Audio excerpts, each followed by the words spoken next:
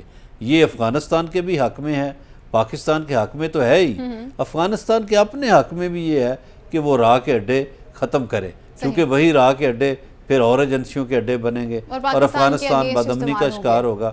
تو میرا خیال ہے کہ خطے کو بدامنی سے بچانے کے لیے انڈین کونسل خانے وہاں سے ختم ہونے چاہیے۔ صحیح، آپ کے لاسٹ میں ویوز لینا چاہوں گی۔ پچھلے 2 سالہ کی کارکردگی میں بھی 2 بڑے واقعات ہوئے تھے، لیکن افسوس سے کہنا پڑتا ہے کہ 13 اگست والے دن بھی چینی انجینئرز کو جس طرح سے ٹارگٹ کرنے کی کوشش کی گئی، اور اللہ کا شکر ہے کہ وہ بچ گئے، کوئی بہت بڑا واقعہ رونما نہیں ہوا ہے۔ چیف آف آرمی سٹاف نے بھی بیان دیا ہے کہ ہم اس طرح کی کسی بھی سازش کو کامیاب نہیں ہونے دیں گے۔ تو طالبان حکومت، آپ سمجھتے نہیں ٹوورڈز پاکستان ان کو اپنا رویہ نرم رکھنا چاہیے؟ ہم نے اتنے مہاجرین کو اپنے پاس جگہ دی، پاکستانی ہونے کے رائٹس دیے، تو کیا مہمان نوازی کا صلہ یا ہمدردی کا صلہ اسی طرح سے واپس کیا جاتا ہے؟ یہ بات درست ہے کہ ہمیں ان کی حکومت بننے کے بعد جو ہم توقع کر رہے تھے ہمیں اس قسم کی سپورٹ نہیں ملی افغان گورنمنٹ سے، لیکن مجھے گزشتہ کچھ عرصے سے افغانستان کی حکومت کی پالیسی تھوڑی تبدیل نظر آ رہی ہے۔ جس طرح کے وہاں سے بیانات بھی آ رہے ہیں اور پاکستان میں دہشت گردی کے حوالے سے نا انہوں نے اس کو فتویٰ بھی وہاں سے آیا ہے کہ یہ حرام ہے۔ اس کی وجہ شاید تجارت ہے، کیونکہ انہیں اپنا فیوچر نظر آ رہا ہے۔ افغانستان کے اندر سے ایک ریلوے لائن گزر رہی ہے جو راہداری کا کردار ادا کرے گی، اور وہ سینٹرل ایشین سٹیٹس تک ساری تجارت جو ہے اس میں راہداری بنیادی طور پر افغانستان ہوگا۔ اس میں افغانستان کو ہمیشہ کے لیے بہت بڑا ایک ان کی معیشت کو ایکسپورٹ ملنے والی ہے، ایک ان کو فائدہ ہونے والا ہے ان کی حکومت کو۔ میرا خیال ہے اب تھوڑی سی پالیسی آپ کو تبدیل نظر آئے گی۔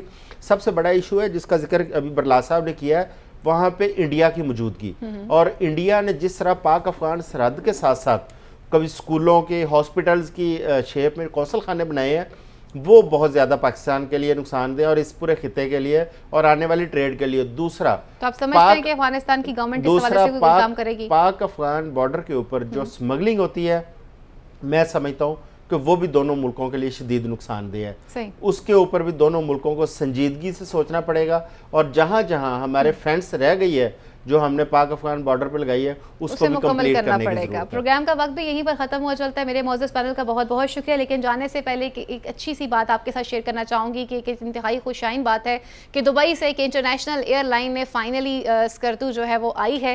یہ ایک اچھی خبر ہے، ایک اچھی بات ہے۔ انشاءاللہ آئندہ آنے والے دنوں میں مزید پازیٹیوٹیز ہم دیکھیں گے۔ میرے معزز پینل کو اور اپنی میزن فائزہ بخاری کو اگلے پروگرام تک کے لیے اجازت دیجیے۔ اللہ نگہبان، پاکستان زندہ باد۔